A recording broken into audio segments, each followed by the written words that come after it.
ഇത് മറ്റേ ചന്ദനമഴയിലെ അഞ്ജലി അല്ലേ? ചേച്ചിക്ക് പെട്ടെന്ന് ചന്ദനമഴ സീരിയലിന്റെ പെട്ടെന്നൊന്ന് ലുക്ക് ബാക്ക് ചെയ്യുമ്പോൾ എന്താണ് മൈൻഡിലേക്ക് ഫ്ലാഷ് ചെയ്ത് വരുന്ന ഒരു മെമ്മറി? ചന്ദനമഴ സ്റ്റാർട്ട് ചെയ്യുന്ന ആക്ച്വലി 2014 അപ്പൊ ഒരു 3 years ഒരു 1100ഓളം എപ്പിസോഡ്സ് പോയി ആ സീരിയല്. ഒരുപാട് മെമ്മറീസ് ഉണ്ട്. കാരണം എന്താണെന്ന് വെച്ച് കഴിഞ്ഞാൽ നമ്മൾ ആ സീരിയൽ ഷൂട്ട് ചെയ്യുമ്പോൾ ആക്ച്വലി എന്റെ ഡിഗ്രി കഴിഞ്ഞിട്ട് ഞാൻ LLB ജോയിൻ ചെയ്യാൻ പോണതിന് മുന്നെയാണ് ആ സീരിയൽ ജോയിൻ ചെയ്യുന്നത്. ഒരു ദേശായി ഫാമിലിയിൽ താമസിച്ച് ആ ഒരു ഷൂട്ട് കംപ്ലീറ്റ് ചെയ്ത പോലെയാണ് ശരിക്കും ചന്ദനമഴ ചെയ്തുകൊണ്ടിരുന്നത്. അപ്പം ഇപ്പോഴും മെസ്സേജ് അയക്കുന്ന ഇനി ചന്ദനമഴ 2 ഉണ്ടാവുമോ? പിന്നെ ഇപ്പം എനിക്ക് തോന്നുന്നു ചന്ദനമഴയുടെ ആ ഓരോ ക്യാരക്ടേഴ്സിന്റെ പേരിലും ഇൻസ്റ്റഗ്രാം അക്കൗണ്ട് തുടങ്ങി. അതുപോലെ സാറ് പറയുകയും ചെയ്തിരുന്നു പപ്പട കമ്പനിയാണ്. അയ്യോ, ദേശായി പപ്പടം ബിസിനസ് എന്താണെന്ന് നമുക്കറിയില്ലായിരുന്നു. അമൃത ലാപ്ടോപ്പ് കഴുകുന്ന സീന്, പാമ്പിനെ എടുക്കുന്ന സീന്, ഉപദ്രവിക്കാൻ പാടില്ല. ഷൂട്ട് ചെയ്യുന്നതിന്റെ ഇടയ്ക്ക് ഇതിന്റെ ഇത് സ്റ്റിച്ച് വിട്ടുപോയി. ഇത് വരുമ്പോഴപ്പം നമ്മളൊക്കെ പേടിച്ചു. നിങ്ങൾ ഫൈറ്റ് ചെയ്യാനുള്ളത് ഫൈറ്റ് ചെയ്തോളൂ, വാട്ട് എവർ ഇറ്റ് ഇസ്, നിങ്ങൾ തമ്മിലുള്ള പ്രശ്നം തീർത്തോളൂ, അതിൽ യാതൊരു തെറ്റുമില്ല. ഈ കുട്ടിക്ക് അച്ഛനെയും വേണം അമ്മേനെയും വേണം. കുറെ പേര് അത് മനസ്സിലാക്കുന്നില്ല ഇന്നത്തെ സൊസൈറ്റി. ചേച്ചി പറഞ്ഞു കൊടുക്കാറുണ്ടോ? നമുക്ക് കാണിക്കാൻ പറ്റില്ല കുട്ടീനെ എന്ന് പറയുമ്പോ അതെന്തായാലും നടക്കില്ല. കുട്ടീനെ അച്ഛനെ കാണണം ഇല്ലെങ്കിൽ അമ്മേനെ കാണണം എന്നുള്ളത് അവരുടെ റൈറ്റ് ആണ്, കുട്ടിയുടെ റൈറ്റ് ആണ്.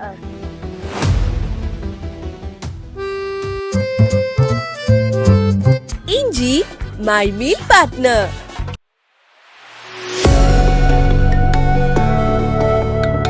Hi all, Milestone Makers presents അങ്ങനെ പറയിൽ ഇന്ന് എൻ്റെ കൂടെ ഇരിക്കുന്ന ഗസ്റ്റ് ഒരു ആങ്കർ ആണ്, ആക്ടർ ആണ്, ഡാൻസർ ആണ്, അഡ്വക്കേറ്റ് ആണ്.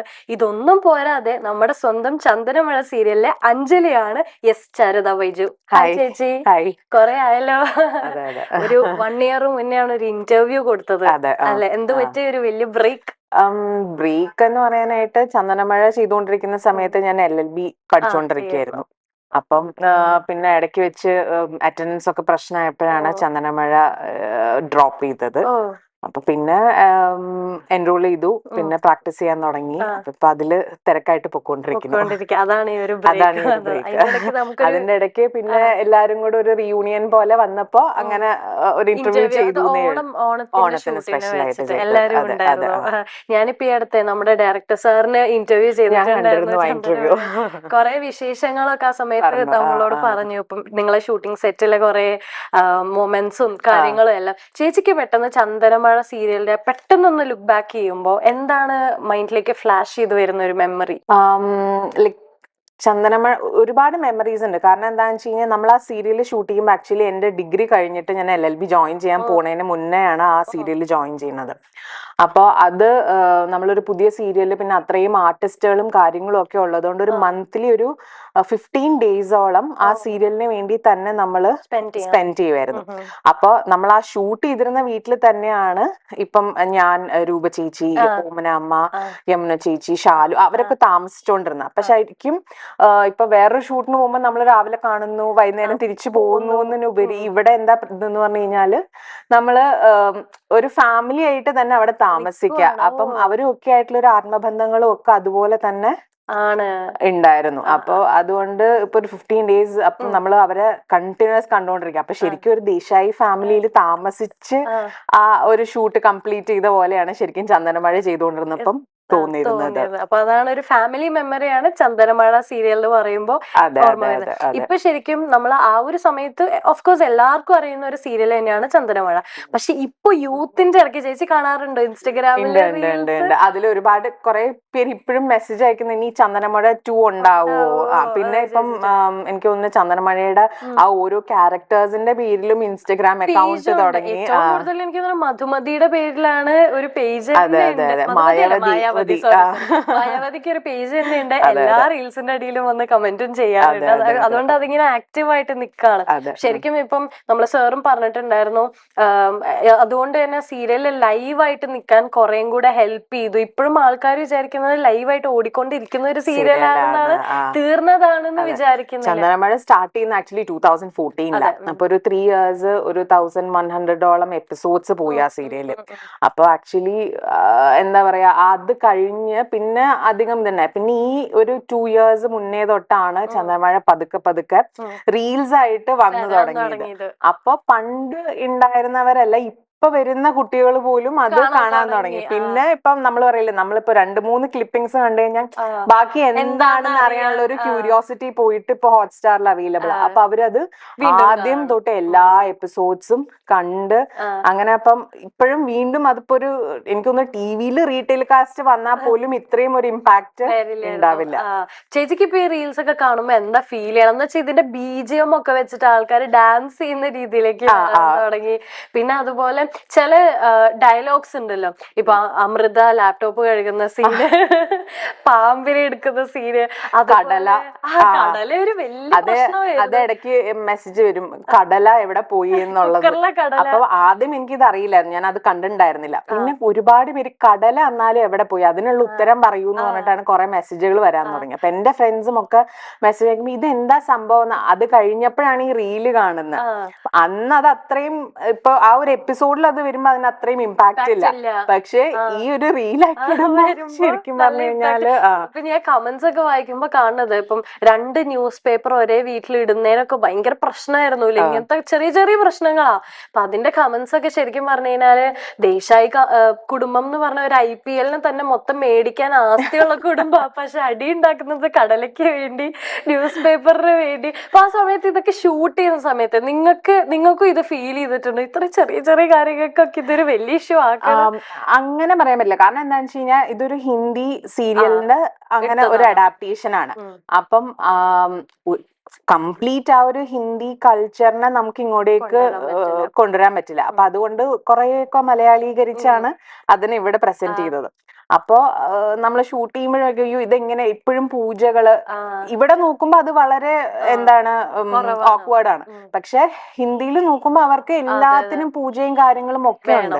അപ്പൊ കുറെയൊക്കെ മാറ്റം വരുത്താമെങ്കിൽ പോലും നമുക്ക് എന്ത് ചെയ്യാൻ പറ്റില്ല, ബാക്കി നമുക്കൊന്നും ചെയ്യാൻ പറ്റില്ല. അപ്പൊ മാക്സിമം അതിന്റെ ക്രിയേറ്റേഴ്സ് ഒക്കെ ആണെങ്കിൽ പോലും മലയാളി ഓക്വേർഡ് അല്ലാത്ത രീതിയിലാണ് ഇത് കൊണ്ടുവന്നിരിക്കുന്നത്. അപ്പൊ അത് ഷൂട്ട് ചെയ്യുന്ന സമയത്ത് ചിലപ്പോ ഞങ്ങൾ തന്നെ പറഞ്ഞു ചിരിക്കാറുണ്ട്, എന്ത് എല്ലാത്തിനും പൂജ, പേനയ്ക്ക് പൂജ, പരീക്ഷ എഴുതാൻ പോയ പൂജ, പരീക്ഷയ്ക്ക് റിസൾട്ട് വന്ന പൂജ, അങ്ങനെയൊക്കെയാണ് എന്നുള്ളത് പറഞ്ഞ് ഞങ്ങള് ഇടയ്ക്ക് കോമഡി ആയിട്ട് ചെയ്യാറുണ്ട്. ചേച്ചി ആ ഒരു സീരിയലില് ചേച്ചിക്ക് ഒരു ചെറിയൊരു നെഗറ്റീവ് ഷെയ്ഡ് ഉള്ള കുറച്ചൊരു കുശുമ്പത്തി പോലത്തെ ഒരു ഷെയ്ഡാണല്ലോ അഞ്ജലി എന്ന് പറയുന്ന ക്യാരക്ടർ. അതായത് ദേശായി കുടുംബത്തിലെ ഒരു മോളാണ് ശരിക്കും പറഞ്ഞു കഴിഞ്ഞാല്. അപ്പം ഈ പറയുന്ന മരുമക്കളായി വന്നവരോടും ഒക്കെ ഒരു ഫ്രിക്ഷൻ ഉണ്ടല്ലോ അതിന്റെ ഇടയ്ക്ക്. അപ്പൊ എനിക്ക് ചേച്ചിയുടെ ഒരു നെഗറ്റീവ് ഷെയ്ഡില് ഞാൻ കണ്ടിരിക്കുന്നതിലാകെ അത് മാത്രമാണ് ഒരു കുശുമ്പത്തി. ബാക്കി ഇപ്പം സിനിമാസിൽ നോക്കുകയാണെങ്കിൽ പട്ടണത്തിൽ ഭൂതം ആയിക്കോട്ടെ, അതിലൊക്കെ കുറച്ച് ചൈൽഡ് ക്യാരക്ടേഴ്സിലാണ് വന്നത്. പിന്നെ നമ്മളിപ്പോ ഏറ്റവും ലാസ്റ്റ് നിന്റെ മൊയ്തീനില് പാർവതിയുടെ ഫ്രണ്ട് ആയിട്ടാണ് വന്നത്. അപ്പൊ അതിലൊക്കെ നമുക്ക് നോർമലി കാണുന്ന ഒരു ഗേൾ അത്രേ ഉള്ളൂ. പക്ഷെ ഇതിലാണ് ഒരു നെഗറ്റീവ്, ഒരിച്ചിരിയെങ്കിലും ഒരു നെഗറ്റീവ് ഷെയ്ഡ് ഉള്ള. അപ്പൊ അത് നെഗറ്റീവ് കൈകാര്യം ചെയ്യാനുള്ള ഒരു കപ്പാസിറ്റി എങ്ങനെയാണ്? ഇപ്പൊ അഞ്ജലിയുടെ ക്യാരക്ടർ എനിക്ക് തോന്നുന്നു നെഗറ്റീവ് ഷെയ്ഡ് ആണ്, പക്ഷെ കുറേം കൂടെ ഒരു സെൽഫിഷ് ആയിരുന്നു. കാരണം എന്താണെന്ന് വെച്ച് കഴിഞ്ഞാൽ പുള്ളിക്കാരിയുടെ കാര്യങ്ങൾ നടത്തിയെടുക്കാൻ വേണ്ടിയിട്ട് എന്താണ് പുള്ളിക്കാരുടെ രീതിയിൽ എല്ലാ കാര്യങ്ങളും പോകണം എന്നുള്ളൊരു കുറേം കൂടെ നെഗറ്റീവിലുപരി സെൽഫിഷ് ആണ്, അതിന് വേണ്ടിയിട്ട് പ്രവർത്തിക്കുന്ന ഒരു ഇതായിരുന്നു. പക്ഷെ മാരേജ് കഴിഞ്ഞിട്ടുള്ള സീൻസ് നോക്കിക്കഴിഞ്ഞാൽ കുറച്ചും കൂടെ എന്താ, ആദ്യമൊക്കെ ഒരു നെഗറ്റീവ് ടച്ച് ഉണ്ടെങ്കിൽ പോലും പിന്നീട് കുറേം കൂടെ പോസിറ്റീവ് സൈഡിലേക്ക് എത്തുകയും എന്താണ് വാട്ട് ഈസ് റൈറ്റ് അതിന് വേണ്ടിയിട്ട് നിൽക്കുകയൊക്കെ ചെയ്ത ഒരു ഇതായിരുന്നു ആഫ്റ്റർ ഇത്. മായാവതിയുടെ കൂടെയുള്ള സീൻസ് വരുമ്പോഴേക്കും ആക്ച്വലി സ്പീക്കിംഗ് ഇപ്പുറത്തെ സൈഡിൽ വളരെ കാഷ്വൽ ആയിട്ട് അല്ലെങ്കിൽ ഫോർമൽ ആയിട്ട് പോകുന്നു, ഇപ്പുറത്തെ അതേ സമയം എന്റർടൈൻമെന്റ് ആയിട്ട് പോകുന്ന ഒരു രീതിയിലേക്കാണ് ആ ക്യാരക്ടർ രണ്ടും പോയേക്കുന്നത്. ഇപ്പം കന്യ ചേച്ചിയുടെ കൂടെയൊക്കെ ചെയ്യുമ്പോഴാണെങ്കിലും നമുക്ക് ഭയങ്കര ഒരു എന്താ പറയാ, അപ്പുറത്ത് നമ്മളെ വളരെ ബലം പിടിച്ചു നിന്ന് അഭിനയിച്ചിട്ട് ഇവിടെ വരുമ്പോഴേക്കും നമുക്ക് ഭയങ്കര എന്താ ഫ്രീ ആണ്. നമുക്ക് അതിനുള്ളൊരു എന്താണ് ഫ്രീഡം ഉണ്ടായിരുന്നു കേട്ടോ. അപ്പൊ സീൻ പറഞ്ഞു തരുമ്പോഴും ചെയ്യുമ്പോഴും ഒക്കെ ബാക്കി നിങ്ങൾ എന്താന്ന് വെച്ചാൽ കാണിച്ചോളൂ എന്നുള്ളൊരു ഇതുണ്ടായിരുന്നു. ഈ കനക ചേച്ചിയുടെ കൂടെ ആക്ട് ചെയ്യുമ്പോഴേ കന്യ. കന്യ ചേച്ചിയുടെ കൂടെ ആക്ട് ചെയ്യുമ്പോ ഈ ഒരു ഭയങ്കര ഓവറായിട്ടുള്ള ഒരു ആക്ടിങ് ആണല്ലോ ശരിക്കും. ആ ഒരു ക്യാരക്ടർ ഡിമാൻഡ് ചെയ്യണത്. അപ്പം ഇപ്പൊ പറയുന്ന വർഷേനോടുള്ള ഒരു പൊസസീവ് കാര്യങ്ങളായിക്കോട്ടെ, വർഷേനെ എങ്ങനെങ്കിലും അവിടുത്തെ ഒരു മെയിൻ ആളാക്കാനുള്ള ഒരു തത്രപ്പാടാണല്ലോ. അതിന്റെ ഇടയിൽ അഞ്ജലി ശരിക്കും പെട്ടുപോയോ? ഇത് എങ്ങനെ ഹാൻഡിൽ ചെയ്യും ഈ ഒരു? ആക്ച്വലി കന്യ ചേച്ചിനെ കുറിച്ച് പറയുകയാണെന്നുണ്ടെങ്കിൽ like one of the finest ആർട്ടിസ്റ്റുകളാണ്. കാരണം എന്താ വെച്ച് കഴിഞ്ഞാൽ കന്യ ചേച്ചി നമ്മൾ സ്ക്രീനിൽ കാണുന്ന മായാവതിയേ അല്ല. പുള്ളിക്കാരി വളരെ റിസർവ്ഡ് ആണ്, മെച്ചേർഡ് ആണ്, ഭയങ്കര പ്രൊഫഷണൽ ആണ്. അപ്പം നമുക്കൊരു സീൻ വന്നു കഴിയുമ്പോൾ നമുക്ക് ചെറിയൊരു പേടിയാ ചേച്ചിയുടെ കൂടെ ചെയ്യുമ്പോൾ. കാരണം ചേച്ചി സീൻ ടേക്ക് എടുത്തോണ്ടിരിക്കുന്ന സമയത്ത് എന്തെങ്കിലുമൊക്കെ കാണിച്ചാൽ അപ്പം നമ്മൾ ചിരിക്കാൻ പാടില്ല, അതിനനുസരിച്ച് റിയാക്ഷൻ നമ്മൾ ചെയ്തോളാം. അപ്പൊ അതൊക്കെ ചെറിയൊരു പേടിയോടുകൂടിയാണ് ചേച്ചിയുടെ ഒപ്പം ഇംപ്രവൈസേഷൻ ഉള്ള ഒരുപാട് ചെയ്യും ചേച്ചി. അപ്പം മേ ബി അതായിരിക്കും അതിന്റെ ഒരു ആ ഒരു ചേച്ചിയുടെ സീനുകൾക്ക് ആ ഒരു ചിരിയും ആ ഒരു എന്റർടൈൻമെന്റ് കൊണ്ടുവരാൻ പറ്റിയതും ആ ഒരു റീസൺ കൊണ്ട് തന്നെയാണ്. അപ്പൊ ഓപ്പോസിറ്റ് നിൽക്കുമ്പോ നമുക്ക് പേടിയാ. കാരണം എന്താ വെച്ചാൽ ചേച്ചി എന്തെങ്കിലും ചെയ്ത് കഴിഞ്ഞാൽ ചേച്ചിയുടെ ആക്ഷൻ കാണുമ്പോൾ നമ്മൾ ഓട്ടോമാറ്റിക്കലി ചിരിക്കും. അപ്പൊ അത് പോയി പിന്നീട് അത് ഒരു റീടേക്ക് പോകുമ്പോഴേക്കും ചിലപ്പോ അത്രയും നന്നായിട്ട് വരണം എന്നില്ല. അതുപോലെ തന്നെ സീരിയസ് ആയിട്ടുള്ള ഒരു സിറ്റുവേഷൻ ആയിരുന്നു പാമ്പിന്റെ എപ്പിസോഡ്. അത് എന്റെ അടുത്ത് സാറ് പറഞ്ഞത് പാമ്പ് ഒറിജിനൽ പാമ്പിനെ നമ്മള് വായപ്പോലും തുന്നിക്കെട്ടാണ്ട്, സാധാരണ അങ്ങനെ ചെയ്യും, പക്ഷെ അങ്ങനെ തുന്നിക്കെട്ടാണ്ട് അല്ല തുന്നി കെട്ടിയിരുന്നു, അത് പൊട്ടിപ്പോയി. അങ്ങനെയാണ് ലൈക്ക് അത് നമുക്ക് എല്ലാവർക്കും ചിത്രാഞ്ജലിയിൽ വെച്ച ഷൂട്ട് ചെയ്യുന്നത്. അപ്പം ഒരുപാട് ആർട്ടിസ്റ്റുകളുണ്ട്, ജൂനിയർ ആർട്ടിസ്റ്റുകളുണ്ട്, അങ്ങനെ പലവരുണ്ട്. അപ്പൊ ഈ പാമ്പിനെ കൊണ്ടുവരുന്നപ്പോ നമ്മളോർത്തത് ഓക്കെ പാമ്പിന്റെ സീൻ ഡമ്മി എന്തെങ്കിലും ഒക്കെ ആയിരിക്കും മേ ബി എന്ന്. പക്ഷെ അന്ന് അവിടെ ഷൂട്ടിന് ചെല്ലുമ്പോഴാണ് ഇത് ഒറിജിനൽ പാമ്പിനെ വെച്ചാണ് നമ്മൾ ചെയ്യാൻ പോകുന്നതെന്നുള്ളത് അറിയുന്നത്.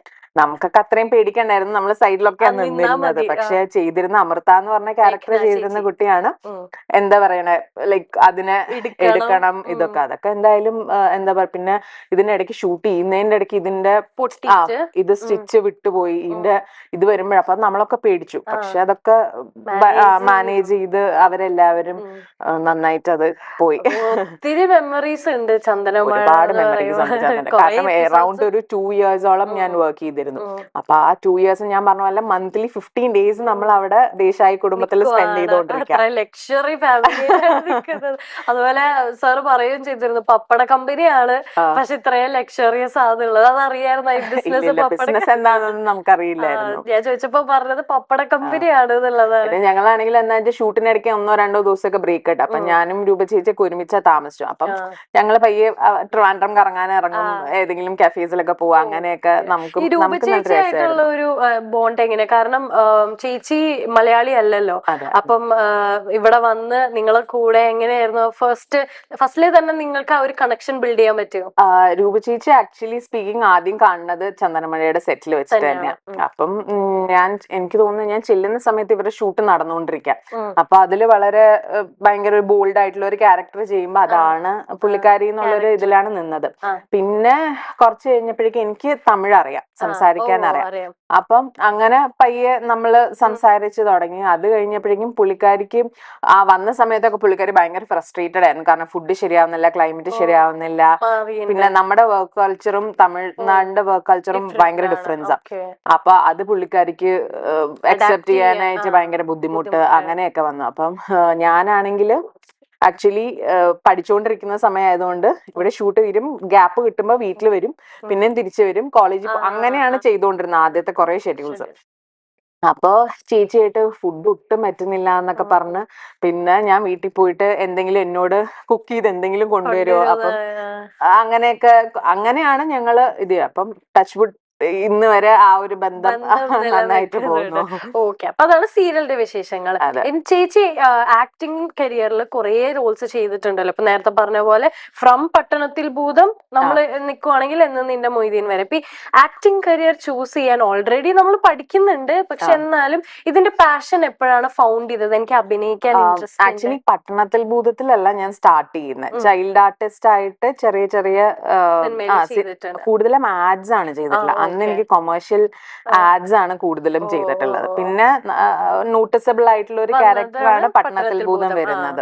അപ്പൊ ആ പട്ടണത്തിൽ ഭൂതം ചെയ്യുന്ന സമയത്ത് ഞാൻ 10th പഠിച്ചുകൊണ്ടിരിക്കാം. അപ്പോ ലൈക്ക് പാഷൻ ലൈക്ക് ഡാൻസ് കളിക്കുമായിരുന്നു ചെറുപ്പം തൊട്ട്. ഭരതനാട്യം, എല്ലാം മോഹിനിയാട്ടം എല്ലാം ഉണ്ട്. എല്ലാം കളിക്കുമായിരുന്നു, പഠിച്ചിട്ടുണ്ട് അങ്ങനെ. അപ്പൊ എന്താ പറയാ, ആ ഒരു ഇതിൽ നിൽക്കുമ്പോൾ അങ്ങനെ ആക്സിഡന്റലി വന്നതാണ്, അല്ലാണ്ട് ഒരിക്കലും ഒരു പാഷനറ്റ് ആക്ടർ ആയിട്ട് എനിക്ക് ഇതിൽ ചാൻസ് അങ്ങനെ ഒരു ഇതിൽ വന്നതല്ല. ആക്സിഡന്റലി നമ്മൾ വന്നു, പിന്നെ അത് അങ്ങ് കണ്ടിന്യൂ ചെയ്ത് പോയി എന്നുള്ളത്. അപ്പം എപ്പോഴും എന്റെ അച്ഛനും അമ്മയും പറഞ്ഞുകൊണ്ടിരുന്നത് ആക്ട് ഓക്കെ, പക്ഷെ പഠിത്തവും അതിന്റെ കൂടെ തന്നെ കൊണ്ടുപോകണം എന്നുള്ളൊരു കാര്യമുണ്ട്. അപ്പൊ അതുകൊണ്ട് തന്നെയാണ് ഇപ്പൊ 10th എന്റെ എക്സാമിന്റെയും ഇതിന്റെയും ഇടയ്ക്കൊക്കെയാണ് നമ്മള് പട്ടണത്തിൽ ഭൂതം ചെയ്യുന്നത്. അപ്പൊ പിന്നീടാണെങ്കിലും ഇപ്പം ചന്ദനമഴ ചെയ്തുകൊണ്ടിരിക്കുമ്പോ LLB ചെയ്തുകൊണ്ടിരിക്കുകയായിരുന്നു. അപ്പം ഡിസ്കണ്ടിന്യൂ ചെയ്യാനുള്ള ഒരു റീസണും അതുകൊണ്ട് തന്നെ, അറ്റൻഡൻസ് ശരിയാവില്ല, അപ്പൊ എക്സാം എഴുതാൻ സമ്മതിക്കില്ല. അപ്പം മാക്സിമം സ്ട്രെച്ച് ചെയ്ത് നോക്കി, പക്ഷെ ഒട്ടും ഒരു രീതിയിൽ നമുക്ക് ഇത് complete either this or that എന്നുള്ള ഒരു സിറ്റുവേഷൻ വന്നപ്പോഴാണ് നമ്മൾ സ്റ്റഡീസിലേക്ക് പോയത്. ഈ പറഞ്ഞ പോലെ ഭരതനാട്യം, മോഹിനിയാട്ടം, ഓട്ടം തുള്ളൽ, മോണോ ആക്ട് ചെയ്തിട്ടുണ്ട്. ഇത് മോണോ ആക്ട് ഒക്കെ ഫെസ്റ്റിവലിന് പോയിട്ടുണ്ട് അല്ലെ. മോണോ ആക്ട് ചെയ്യുമ്പോ ചേച്ചിക്ക് ആക്ടിങ്, നമ്മളിപ്പോ നോർമൽ സീരിയൽ സിനിമയിൽ ചെയ്യുന്നതിലും മോണോ ആക്ടിൽ നിന്ന് ഡിഫറെന്റ് ആയിട്ട് ചേച്ചിക്ക് ഫീൽ ചെയ്യുന്നത്? ഒരാള് തന്നെയാണല്ലോ എല്ലാ ക്യാരക്ടേഴ്സിനെയും പോർട്രേ ചെയ്യേണ്ടത്. അതിന്റെ ഒരു ഡിഫിക്കൽട്ടി എങ്ങനെയാണ്? ഞാൻ പറയണേ, സീരിയൽ സിനിമയ്ക്ക് ആക്ട് ചെയ്യാനായിട്ട് ഭയങ്കര എളുപ്പമാണ്. മോണോ ആക്ട് വെച്ച് ഒരെണ്ണം മാത്രം മതി. പക്ഷെ നമ്മളൊരു കംഫർട്ട് സോണിലാണ് നിൽക്കുന്നത്. റീടേക്സ് ഉണ്ട്, പ്രോംപ്റ്റ് ചെയ്യാൻ ആൾക്കാരുണ്ട്, നമുക്ക് സ്ക്രിപ്റ്റ് നേരത്തെ കിട്ടും. അപ്പൊ നമുക്ക് കുറച്ചായിട്ട് എടുത്താൽ മതി എന്നുള്ളൊരു ഇതാ. പക്ഷെ മോണോ ആക്ട് എന്ന് പറഞ്ഞ ഒരു 5 minutes 10 minutes നമ്മള് സ്റ്റേജില് നമ്മുടെ മെയിൻ ഫോക്കസ് ഫുൾ നമ്മുടെയിലായിരിക്കും.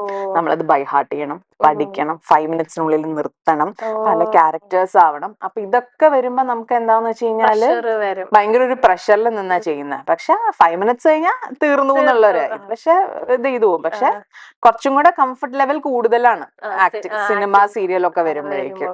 എങ്ങനെയാണ് ആ ഒരു സ്കില്ല് ആദ്യം തിരിച്ചറിഞ്ഞത്? ഇതൊക്കെ ചെയ്യാൻ, അഭിനയിക്കാൻ കുട്ടിക്ക്, അല്ലെങ്കിൽ ഡാൻസ് കളിക്കാൻ അറിയുന്ന അമ്മയും ആണ്.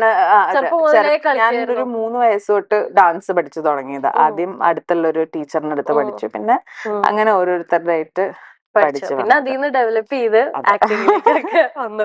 ഞാൻ ചോദിട്ടെ, ആദ്യം എന്ത് പറയണു? അത് സ്റ്റാൻഡേർഡിലേക്ക്. ആസ് ആൻ അഡ്വക്കേറ്റ് ഞാൻ ക്വസ്റ്റ്യൻ ചോദിക്കാം. ഇന്ന് നമ്മുടെ സൊസൈറ്റിയിൽ നടക്കുന്ന കുറെ കാര്യങ്ങൾ, കുറെ ഇഷ്യൂസ് നടക്കുന്നുണ്ട്. അതില് ചേച്ചിക്ക് അതിനെപ്പറ്റി സ്ട്രോങ് ആയിട്ട് ഒരു എന്താ പറയാ ഒപ്പീനിയൻ പറയണം. ആസ് ആൻ അഡ്വക്കേറ്റ് എനിക്കിത് തുറന്ന് സംസാരിക്കണം, പക്ഷെ ഇതുവരെ സംസാരിച്ചിട്ടില്ല എവിടെയും. അങ്ങനെ ഒരു ടോപ്പിക് ഉണ്ടെന്നുണ്ടെങ്കിൽ അത് എന്തായിരിക്കും?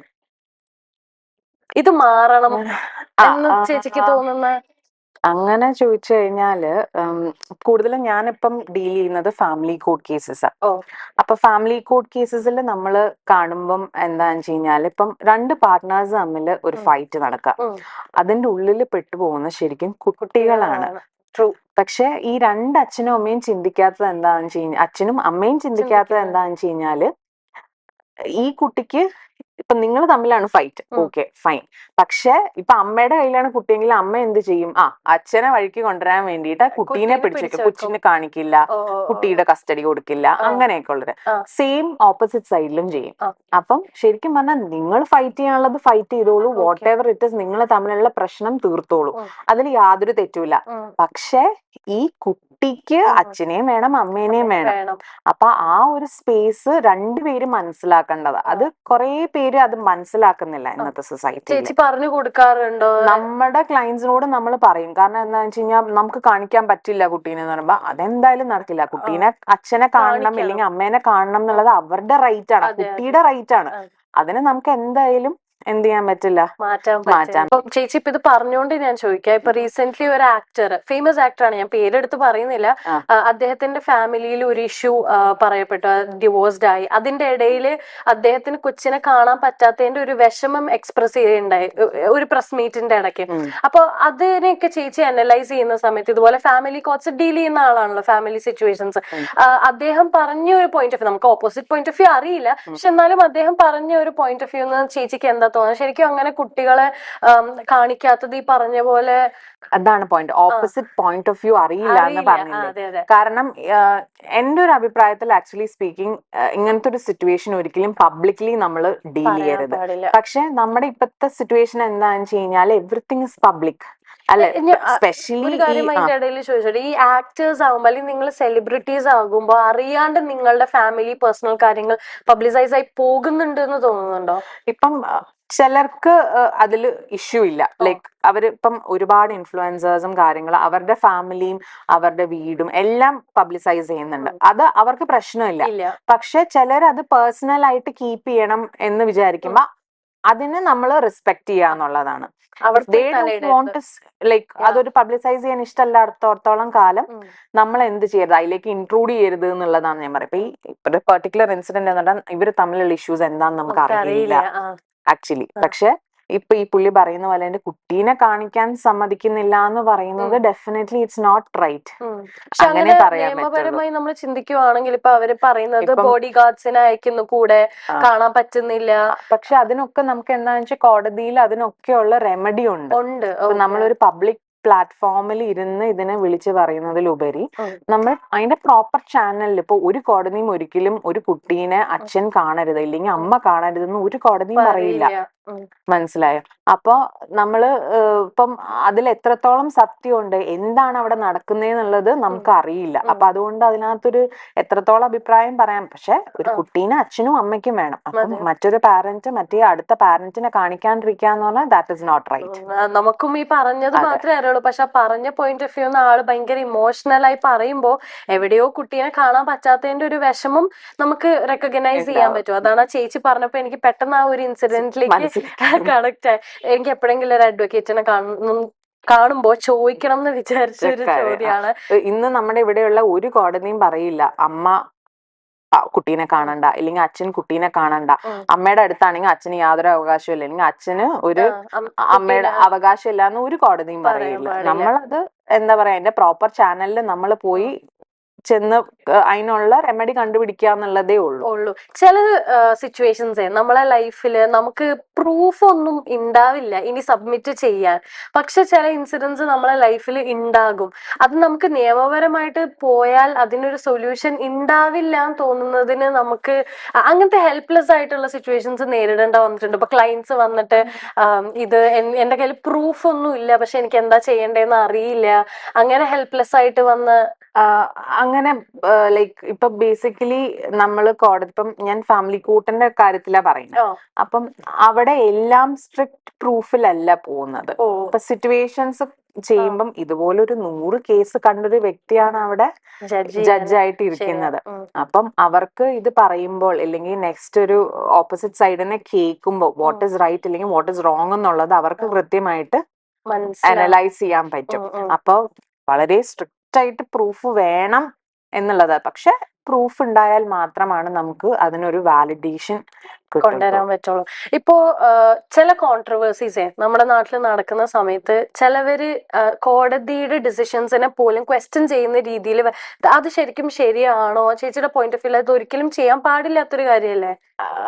ഒരിക്കലും ഇപ്പം നിങ്ങൾക്ക് ഒരിക്കലും കോടതിനെ ക്രിട്ടിസൈസ് ചെയ്യാനായിട്ടുള്ള പബ്ലിക്കലി ക്രിട്ടിസൈസ് ചെയ്യാനായിട്ടുള്ളൊരു റൈറ്റ് ഇല്ല എന്നുള്ളതല്ല. ഇപ്പൊ നമുക്കൊരു പേഴ്സണൽ ഫ്രീഡം ഉണ്ട്, അത് ഓക്കെ ഫൈൻ.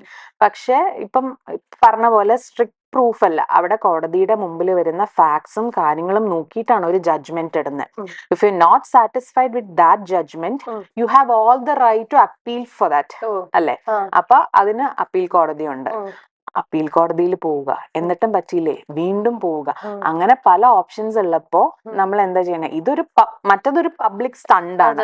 ഇത് നീതിക്ക് വേണ്ടി നമ്മൾ പോകുന്ന ഒരു ഫൈറ്റ് ചെയ്യുന്നതാണ്. പക്ഷെ എനിക്ക് തോന്നുന്നു ഇപ്പൊ ഈ സോഷ്യൽ മീഡിയ ഒക്കെ വന്നതിന് ശേഷേ നമ്മളിപ്പോ എത്രയും റെസ്പെക്റ്റഡ് ആയ കോർട്ട് ഡിസിഷൻ പറഞ്ഞാൽ പോലും ആളുകളുടെ ഇടയിൽ ഒരു ജഡ്ജ്മെന്റ് വരികയാണ് അല്ലെ. അതൊരു നമ്മുടെ ഔട്ട് ഓഫ് കൺട്രോൾ ഒക്കെ ചില കാര്യങ്ങൾ പോവാണ്. അങ്ങനെ ഇതാണ് ഞാൻ പറഞ്ഞത്. കാരണം വെച്ചാൽ ചില കാര്യങ്ങൾ ഇപ്പൊ എല്ലാവർക്കും അവരുടേതായ ഫ്രീഡം ഉണ്ട്, ഫ്രീഡം ഓഫ് സ്പീച്ച് ഉണ്ട്. എന്തും പറയാം, ഏതും പറയാം. അതിനിപ്പോ നമുക്ക് അത് കൺട്രോൾ ചെയ്യാനായിട്ട് പറ്റൂല. അപ്പോ റൈറ്റ് ചാനലിൽ കൂടെ നിങ്ങൾ പോവാന്നുള്ളതാണ് നമുക്ക് അതിനകത്ത് എന്താ പറയാ ചെയ്യേണ്ട ഒരു കാര്യം. നമ്മളൊക്കെ വിചാരിക്കണത് ഈ സിനിമയിൽ കാണണ പോലെയാണ് നമ്മളെ കോടതി, മറ്റേ മമ്മൂട്ടിയുടെ സുരേഷ് ഗോപിയുടെ ഒക്കെ സിനിമ കാണുമ്പോ നമ്മള് പറയില്ലേ ഒബ്ജക്ഷൻ കാണുന്നതൊന്നുമല്ല കോടതിയുടെ ഉള്ളില് മറ്റേ കോട്ടിട്ട് വരുന്നു, സ്ലോ മോഷനിൽ വരുന്നു, ഒബ്ജക്ഷൻ ഡിയർ ഓർഡർ, കുറെ ആൾക്കാർ ഇരിക്കുന്നു. ഇതൊന്നും അല്ല കോടതിയിൽ നടക്കുന്നത്. പക്ഷെ എന്തായിരിക്കും അങ്ങനെ പോർട്രൈ ചെയ്യാൻ കാരണം? അതെന്താ വെച്ചാൽ ആ ഒരു ഇപ്പം നമ്മൾ പറയട്ടെ, ഇപ്പം നമ്മൾ തമ്മിൽ സംസാരിക്കുന്നത് വളരെ കാഷ്വൽ ആയിട്ട് സംസാരിക്കുന്നു. ഇതൊരു സിനിമയിൽ കൊണ്ടുവച്ച് കഴിഞ്ഞാൽ അതിനൊരു ഇമ്പാക്ട് ഉണ്ടാവില്ല. അപ്പൊ ആ ഒരു ഇമ്പാക്റ്റിന് വേണ്ടി പണ്ടുകാലം തൊട്ട് നമ്മൾ തുടർന്ന് വരുന്ന ഒരു ക്ലീഷേ രീതിയാണ് ഇപ്പൊ. പക്ഷെ റീസെന്റ് കാണുന്ന കുറെ സിനിമകളിലൊക്കെ സംവാട്ട് ഒരു സിമിലാരിറ്റി ഒക്കെ വന്നു തുടങ്ങി. പക്ഷെ അതിലും കറക്റ്റ് ഒന്നുമല്ല കാര്യങ്ങള്. ഈ ജഡ്ജ്മെന്റ് ചെയ്യുന്ന ജഡ്ജിമാരെങ്ങനെയാ ശരിക്കും? ഭയങ്കര സീരിയസ് ആണോ? അതോ കാരണം ചില സിനിമയിലൊക്കെ ജഡ്ജികളെ ഭയങ്കര കൂളായിട്ടും ഫണ്ണി ആയിട്ടൊക്കെ പോർട്രേ ചെയ്യുന്നുണ്ട്. 2 തരത്തിലുള്ള ജഡ്ജിമാരുണ്ട്. നമ്മളെ നല്ല രീതിയിൽ ക്രിട്ടിസൈസ് ചെയ്യുന്നവരുണ്ട്, പക്ഷെ വളരെ സ്ട്രിക്റ്റ് ആയിട്ട് കാര്യങ്ങൾ പറയുന്നവരുണ്ട്, വളരെ കാഷ്വൽ ആയിട്ട് ഓരോരുത്തരുടെ പേഴ്സണൽ. അല്ലാതെ ജഡ്ജസ് ഇങ്ങനെ അങ്ങനെ ഒന്നും ഇല്ല അല്ലെ? ഓക്കെ. ഇത് പറയുമ്പോ ചേച്ചി പട്ടണത്തിൽ ഭൂതത്തിൽ അഭിനയിച്ച സമയത്ത് മമ്മൂക്കാടെ കൂടെയുള്ള ആ കുട്ടികളിൽ ഒരാളായിട്ടാണല്ലോ ചെയ്യുന്നത്. അപ്പൊ മമ്മൂട്ടി ശരിക്കും ഒരു അഡ്വക്കേറ്റ് ആണല്ലോ. അന്ന് ചേച്ചിക്ക് അറിയില്ലല്ലോ. സ്വപ്നത്തിൽ പോലും നമ്മൾ വിചാരിച്ചില്ലല്ലോ ഈ ഒരു പ്രൊഫഷനിലേക്ക് ഇന്നായിരുന്നെങ്കിൽ ചിലപ്പോ നിങ്ങൾക്ക് ആ ഒരു കാര്യത്തിലേക്ക്. ആക്ച്വലി എന്താ കോമഡി എന്ന് പറഞ്ഞു കഴിഞ്ഞാൽ, അന്ന് ഇത്രയും വലിയൊരു ലെജൻഡറി ആക്ടറുടെ കൂടെയാണ് ഞാൻ ആക്ട് ചെയ്യുന്നുള്ളൊരു ഇതുപോലും എനിക്ക് അന്നത്തെ ബോധത്തിന് ഇല്ലായിരുന്നു. കാരണം ഞാനൊരു പിക്ചർ പോലും പുള്ളിയുടെ കൂടെ എടുത്തിട്ടില്ല എന്നുള്ളതാണ് സത്യം. അത് കഴിഞ്ഞ് പിന്നീട് ഞങ്ങൾ കോളേജിൽ, ഞാൻ ഡിഗ്രി ചെയ്തുകൊണ്ടിരിക്കുന്ന സമയത്തും നമ്മുടെ കോളേജില് ഗസ്റ്റ് ആയിട്ട് പുള്ളി. അപ്പൊ എന്റെ ഫ്രണ്ട്സ് ഒക്കെ എങ്ങനെയെങ്കിലും ഒരു ഫോട്ടോ എടുക്കാനായിട്ട് പോണം. അപ്പൊ ഞാൻ ആലോചിച്ചു, ഈശ്വര 2-3 മാസം ഈ ഒരു വ്യക്തിയുടെ കൂടെ നമ്മൾ അഭിനയിച്ചിട്ട് ഞാനൊരു ഫോട്ടോ പോലും ഇത്രയും വലിയൊരു ആക്ടറുടെ കൂടെ അഭിനയിച്ചെന്നുള്ള തിരിച്ചറിയാനുള്ള ബോധം പോലും എനിക്കില്ലായിരുന്നല്ലോ. എപ്പോഴെങ്കിലും പിന്നെ മമ്മൂക്കാനെ കണ്ട് പറഞ്ഞിട്ടുണ്ട് ഞാൻ അഭിനയിച്ച കുട്ടി? ഇല്ല, പിന്നീട് അങ്ങനെ കാണാനുള്ള ഒരു ഓപ്പർച്യൂണിറ്റി കിട്ടിയിട്ടില്ല. അതുപോലെ തന്നെ ഒരു നല്ല പടമായിരുന്നു എന്ന് നിന്റെ മൊയ്തി എന്ന് പറയണത്. പാർവതി ചേച്ചി ആയിട്ടുള്ള ഒരു കോമ്പിനേഷൻ, അത് എങ്ങനെയാണ് ആ ഒരു സെറ്റും? അത് ആക്ച്വലി ചന്ദനമഴ ചെയ്തുകൊണ്ടിരിക്കുന്ന സമയത്ത് തന്നെ ഇന്ന് നിന്റെ മൊയ്തീൻ വരുന്നത്. അപ്പൊ 2014 ആ സമയത്ത്. അപ്പൊ അവിടെ കിട്ടുന്ന ബ്രേക്കിൽ ഞാൻ ഇവിടെ ഓടി വന്ന് ചെയ്ത് അങ്ങനെ കുറച്ചു ദിവസം എനിക്ക് ഷൂട്ട് ഉണ്ടായിരുന്നു. പക്ഷെ എന്നാലും അതൊരു ഭയങ്കര എന്താ പറയാ, ഒന്ന് അവരുടെ മേക്കപ്പും ഡ്രസ്സും അതൊക്കെ ആ ഒരു പഴയ കാലത്തെ ഇതിലേക്ക്. അപ്പൊ ഈവൻ ലൈറ്റിംഗ് ആണെങ്കിൽ പോലും നമ്മൾ ഒരു മാർക്കിൽ നിന്ന് മാറരുത്, അങ്ങനെ അതൊക്കെ ഓരോ ഡയറക്ടേഴ്സിന്റെയും സിനിമോട്ടോഗ്രാഫറുടെ ഒക്കെ രീതികളാണ്. അപ്പൊ നമ്മള് സീരിയലില് വളരെ ഫ്രീ ആയിട്ട് അഭിനയിച്ച് വന്നിട്ട് അത് ചെയ്യുമ്പം നമുക്കൊരു ചെറിയൊരു ബുദ്ധിമുട്ടുണ്ടായിരുന്നു. പക്ഷെ സ്റ്റിൽ അത്രയും നല്ലൊരു സിനിമയുടെ ഒരു ഭാഗമാവാനായിട്ട് പറ്റിയല്ലോ എന്നുള്ള ഹാപ്പിയാണ്. സിനിമകളൊക്കെ ഇപ്പം ഈ പറഞ്ഞ പോലെ പട്ടണത്തിൽ ഭൂതത്തിലാണെങ്കിൽ മമ്മൂക്ക ഉണ്ട്, ഇതില് പൃഥ്വിരാജ് ഉണ്ട്, പിന്നെ കാര്യസ്ഥനിൽ ദിലീപേട്ടന്റെ, അതായത് വലിയ വലിയ ഹീറോസിന്റെ സിനിമകളിലാണ് ചേച്ചി അഭിനയിച്ചിരിക്കുന്നത്. ശരിക്കും പറഞ്ഞു കഴിഞ്ഞാൽ ഇപ്പൊ ചിന്തിക്കുമ്പോ അന്ന് വേണ്ട രീതിയിൽ ഞാനത് യൂട്ടിലൈസ് ചെയ്യാം. അന്നത്തെ മെമ്മറീസ് ഒന്നും ഞാൻ കളക്ട് ചെയ്ത്, ഞാനൊരു ഡിഗ്രി പഠിക്കുന്ന വരെയാണ് ഈ സിനിമകളൊക്കെ ചെയ്തേക്കുന്നത്. അപ്പൊ എനിക്ക് ഞാൻ പറഞ്ഞില്ലേ, പട്ടണത്തിൽ ഭൂതത്തിൽ മമ്മൂക്കയുടെ കൂടെയാണ്. അപ്പൊ അതിന്റെ ഒരു വാല്യൂ തിരിച്ചറിയാനുള്ള ഒരു ബോധം പോലും അന്ന് ഉണ്ടായിരുന്നില്ല എന്ന് പറയുമ്പോ. പക്ഷെ ലൈക്ക് ഇപ്പൊ ചിന്തിക്കുമ്പോ ലൈക്ക് എടുക്കാമായിരുന്നു എന്നൊക്കെയുള്ള ഒരു തോന്നല്. ഏതായാലും നമുക്കിനി ഒരു ഫണ്ണി സെഗ്മെന്റിലേക്ക് പോയാലോ? ഓക്കെ, ഇതൊരു കോർട്ട് റൂം സെഗ്മെന്റ് ആണ്. അയ്യോ, ചേച്ചിയുടെ ജഡ്ജ്മെന്റ് എനിക്കറിയണം. ഇത് ഇത്ര വലിയ സീരിയസ് ആയിട്ടുള്ള സാധനം ഒന്നല്ല, ഫണ്ണി സാധനങ്ങളാ. പക്ഷെ അതിന് ചേച്ചിയുടെ ജഡ്ജ്മെന്റ് എന്തായിരിക്കും എന്നുള്ളത്. ഓക്കെ, റിലേറ്റീവ്സ് കല്യാണം ആയില്ലേ എന്നെല്ലാ ഫംഗ്ഷനിലും ആൾക്കാരോട് ചോദിക്കുമല്ലോ. അങ്ങനെ ചോദിക്കുന്ന റിലേറ്റീവ്സിന് ചേച്ചി എന്ത് പണിഷ്മെന്റ് ആയിരിക്കും കൊടുക്കുക? കല്യാണം എന്ത് പണിഷ്മെന്റ് ആണോ കൊടുക്കാന്ന്? ചേച്ചി ജഡ്ജിയാ, അങ്ങനെ അത് ഭയങ്കര ഇറിറ്റേറ്റിംഗ് ക്വസ്റ്റ്യൻ അല്ലേ? അപ്പൊ അത് ചോദിക്കുന്ന സമയത്ത് നമുക്ക് കല്യാണം കഴിക്കാൻ ഉദ്ദേശിച്ചിട്ടില്ല എന്ന് പറയും തിരിച്ച്. പക്ഷെ പണിഷ്മെന്റ് ഒന്നും അങ്ങനെയല്ല. ലൈക്ക് അതൊക്കെ ഓരോരുത്തരെ കോമഡി ആയിട്ടാണ് കല്യാണം കഴിക്കാൻ ഉദ്ദേശിച്ചിട്ടില്ല എന്ന് പറയാം. പിന്നെ ഒരു ചോദ്യം പിന്നീട് ചോദിക്കില്ല. ഓക്കെ, നമ്മള് ചെറിയ പ്രായത്തിലെ നമ്മളെ വെച്ചിട്ട് നമ്മളെ കസിൻസ് ആയിട്ട് കമ്പയർ ചെയ്യുന്ന ചില റിലേറ്റീവ്സ് ഉണ്ടല്ലോ. അവനങ്ങനെ പഠിക്കും, നീ എന്താ അത് ചെയ്യാത്ത? അങ്ങനെയുള്ള റിലേറ്റീവ്സിന് എന്ത് ശിക്ഷ കൊടുക്കും? എന്ത് ശിക്ഷ കൊടുക്കാം? ലൈക്ക് 2 ദിവസം ഈ കുഴപ്പമുണ്ടെന്ന് പറയുന്നവരുണ്ടല്ലോ, അവരെ ഇവർക്ക് നോക്കാൻ 2 ദിവസം കൊണ്ട് കൊടുക്കാം. അപ്പൊ അവർക്ക് മനസ്സിലാവും കുഴപ്പമുണ്ടോ എന്താണ് ഇല്ലയോ അതെന്തോ അതെ. എന്നുള്ളത്. ഓക്കെ. പെൺകുട്ടികളുടെ വസ്ത്രം അനുസരിച്ച് അവരെ ജഡ്ജ് ചെയ്യുന്ന ആൾക്കാരെ ഉം. എങ്ങനെ ശിക്ഷിക്കും? ഇത് ഭയങ്കര ജഡ്ജ്മെന്റൽ ആയി. എന്താ അവര് നമ്മള് ജഡ്ജ് ചെയ്യുന്നുണ്ട്, അപ്പൊ നമുക്ക് തിരിച്ച് ജഡ്ജ് ചെയ്യാം. അയ്യോ, അങ്ങനെ പണിഷ്മെന്റ് ആയിട്ട് എന്ത് കൊടുക്കും എന്ന് പറഞ്ഞു കഴിഞ്ഞാല് അങ്ങനെ അങ്ങനെ 2 പെട്ടെന്ന് ദിവസം പുറത്തിറങ്ങാണ്ട് വീട്ടിൽ പൂട്ടിയിട്ടാലോ? അപ്പൊ ആരും കാണേണ്ട വരില്ലല്ലോ. ഇല്ലെങ്കിൽ നല്ലൊരു സൺഗ്ലാസോ അല്ലെങ്കിൽ മറ്റേ കാറ്ററാക്ട് ഒക്കെ കഴിയുമ്പോ ഒരു കണ്ണട കൊടുക്കില്ല, അതൊരെണ്ണം വാങ്ങിച്ചു കൊടുത്താൽ മതി. പിന്നെ അവര് ശരിക്കും ഒന്ന് നോക്കാൻ. ഓക്കെ. പിള്ളേരെ അവർക്ക് ഇഷ്ടമല്ലാത്ത കോഴ്സസിന് പഠിക്കാൻ പുഷ് ചെയ്യുന്ന പാരന്റ്സിന് 2 ദിവസം അവരെ കോച്ചിങ് സെന്ററിൽ കൊണ്ടുവരുത്തുക. അത് ഒരു ചിന്തിക്കേണ്ട പോലെ ആവശ്യമില്ല. 2 ദിവസം കോച്ചിങ് സെന്ററിൽ കൊണ്ടുവരുത്തുക. അവരത് പഠിച്ച് അവർക്ക് ആ ഒരു എക്സാം ഒക്കെ ഒന്ന് കംപ്ലീറ്റ് ചെയ്ത് ഒരു പ്രാവശ്യം കാണിച്ചു എന്നിട്ട് ഓക്കെ. ഇപ്പം നമ്മൾ എന്ത് ചെയ്താലും കൂടുതലും നമ്മളെ സൊസൈറ്റിയിലെ ആൾക്കാർ പറയുന്നത് ആൾക്കാരെന്ത് ചിന്തിക്കും അങ്ങനെ പറയുന്ന ആൾക്കാരെ എന്ത് ചെയ്യണം? ബ്ലോക്ക് ചെയ്തേക്ക്. ലൈഫ് ബോഡി ഷെയിം ചെയ്യുന്ന ആൾക്കാരെ എന്ത് പറയും? തിരിച്ചും ബോഡി ഷെയിം ചെയ്യാം അല്ലെ? ഇപ്പം ഒന്നില്ലെങ്കിലും മെലിഞ്ഞ ആൾക്കാരായിരിക്കും മണ്ണുള്ള ആൾക്കാരെ ബോഡി ഷെയിം ചെയ്യുന്നത്, അല്ലെങ്കിൽ നേരെ തിരിച്ചായിരിക്കും. അപ്പൊ തിരിച്ചങ്ങോട്ടും ബോഡി ഷെയിം ചെയ്തേക്കാം. എന്താ ഇങ്ങനെ? ചേച്ചി എന്താ ഇങ്ങനെ വളരെ മെലിഞ്ഞിരിക്കുന്നത്, ചേച്ചിക്ക് ഒന്നും കഴിക്കാനും കിട്ടുന്നില്ലേ എന്നൊക്കെ ചോദിച്ചാൽ അങ്ങോട്ടേക്ക് തിരിച്ച് ബോഡി ഷെയിം ചെയ്യാം. ഓക്കെ. ഇനി നമുക്ക് ഞാൻ 3 എന്താ പറയാ സ്റ്റേറ്റ്മെന്റ്സ് പറയും. അതില് ഏതിനാണ് ചേച്ചി ഒരു ജഡ്ജി ആയിട്ട് ഇരിക്കുവാണെങ്കിൽ ആദ്യം പണിഷ് ചെയ്യാന്നുള്ളത്? First priority. Okay. First one, ഞാൻ നേരത്തെ പറഞ്ഞ ക്ലോത്ത്സിന്റെ പേരിൽ ഹരാസ് ചെയ്യപ്പെടുന്ന പെൺകുട്ടികൾ. സെക്കൻഡ് വൺ, വിക്ടിംസ് ആണ് കൂടുതൽ ക്വസ്റ്റ്യനിങ് ചെയ്യുന്നത്. അക്യൂസ്ഡിനേക്കാളും വിക്ടിംസിനെ ക്വസ്റ്റ്യൻ ചെയ്യുന്ന ആൾക്കാരെ. Moral policing in public. ഇതിൽ ഏതായിരിക്കും ചേച്ചി ആദ്യം ആക്ഷൻ എടുക്കാൻ പോകുന്ന ഒരു കാര്യം? May be moral policing in public. ആണോ? എന്തുകൊണ്ടാണ്? ബിക്കോസ് ഇപ്പം മോറൽ പോലീസിങ് ഇൻ പബ്ലിക് എന്ന് പറയുമ്പം ഇപ്പം എല്ലാവരും റെസ്പോൺസിബിൾ ആയിട്ടാണ് പെരുമാറേണ്ടത്. ഇപ്പം ഹാജര എന്ത് ചെയ്യുന്നു എന്നുള്ളത് ഹാജരയുടെ പേഴ്സണൽ സ്പേസിൽ ഹാജര ചെയ്യുന്ന ഒരു കാര്യം. അതിലൊരിക്കലും ക്വസ്റ്റ്യൻ ചെയ്യാനായിട്ട് എനിക്കും ഇല്ല അവകാശം, ആർക്കും ഇല്ല അവകാശം. മനസ്സിലായോ? അപ്പൊ അങ്ങനെ ചെയ്യുമ്പോ അവരെയല്ലേ ആദ്യം കാണിക്കേണ്ടത്. ശരിക്കും മോറൽ പോലീസിങ് തന്നെയാണ് മറ്റു 2 ഇതിലും ഓപ്ഷൻസിലും വരുന്നത്. ഓക്കെ. പാരന്റ്സ് പെൺകുട്ടികളെ കൂടുതൽ റെസ്ട്രിക്ട് ചെയ്യുന്നു ആൺകുട്ടികളെക്കാൾ കൂടുതൽ. First option. Second one, online harassments, fake accounts എന്നൊക്കെ പെൺകുട്ടികളെ കൂടുതൽ ടാർഗറ്റ് ചെയ്യുന്നു. ഓക്കെ. ദെൻ ബ്രേക്കപ്പിന് ശേഷം പ്രൈവറ്റ് ഫോട്ടോസും വീഡിയോസും ഷെയർ ചെയ്യുന്നത് പബ്ലിക്കിലേക്ക് ഷെയർ ചെയ്യൂലോ ചില ബോയ്സ്. അവരെ ഓപ്ഷൻ ഉണ്ടോ? ഒരെണ്ണം ചേച്ചിക്ക് ഭയങ്കര അനോയിങ് അല്ലെങ്കിൽ ട്രിഗറിങ് ആയിട്ട് ഒരെണ്ണം പണി, ഇവരെ ഞാൻ ഒന്നും നോക്കാണ്ട് പണിഷ് ചെയ്യും എന്നുള്ളതാണെങ്കിൽ മേ ബി ആഫ്റ്റർ ബ്രേക്കപ്പ് ഓൺലൈനിൽ ഹറാസ് ചെയ്യുന്നതായിരിക്കും. വൃത്തികെട്ട പരിപാടിയാണ് അല്ലെ? എന്തായാലും അത് ചെയ്യുന്നതിന് ഇപ്പൊ നമ്മള് ശരിക്കും അത് പറയുമ്പോഴേ സൈബർ ബുള്ളിങ് ചെയ്യുന്നതിനോ സൈബറിൽ ചെയ്യുന്നതിനോ ഇപ്പൊ കുറെ പേര് വലിയ വലിയ റിയാക്ഷൻസ് ചെയ്യുന്ന ആൾക്കാർ പോലും കേട്ടിരിക്കുന്നത് അവര് കൊണ്ടുപോയി സൈബറിൽ ഒരു കംപ്ലൈന്റ് കൊടുത്താലും അതിനൊരു സൊല്യൂഷൻ വരുന്നില്ല എന്ന് പറയുന്നുണ്ട്. അതാണോ ഈ ആൾക്കാർക്ക് ഇത് പറയാനുള്ള ടെൻഡൻസി കൂടെ, എന്നെ ഒന്നും ചെയ്യാൻ പറ്റില്ല എന്നുള്ള ഒരു കോൺഫിഡൻസ്? അതിൽ ചെറിയൊരു സത്യം എന്താണെന്ന് വെച്ച് കഴിഞ്ഞാല് ലൈക്ക് ബാക്ക്ലോഗ്സ് ഒരുപാടുണ്ട്. കാരണം എന്താണെന്ന് വെച്ച് കഴിഞ്ഞാൽ ഇപ്പം ജെന്യൂൻ ആയിട്ടുള്ള ഒരു കേസ് ഉണ്ടാവും. ചുമ്മാ നമ്മൾ ആരെങ്കിലും കുറ്റം പറഞ്ഞു കഴിഞ്ഞാൽ അവനെതിരെ ആയിരിക്കട്ടെ ഒരു കംപ്ലൈന്റ് നിനക്കെതിരെ എന്ന് പറഞ്ഞിട്ട് കൊടുക്കും. അപ്പം നമുക്കുള്ള റിസോഴ്സസ് വെച്ചിട്ട് ഈ കേസസ് തീർപ്പാക്കുക എന്ന് പറയുന്നത് ഭയങ്കര ബുദ്ധിമുട്ടുകളാണ്.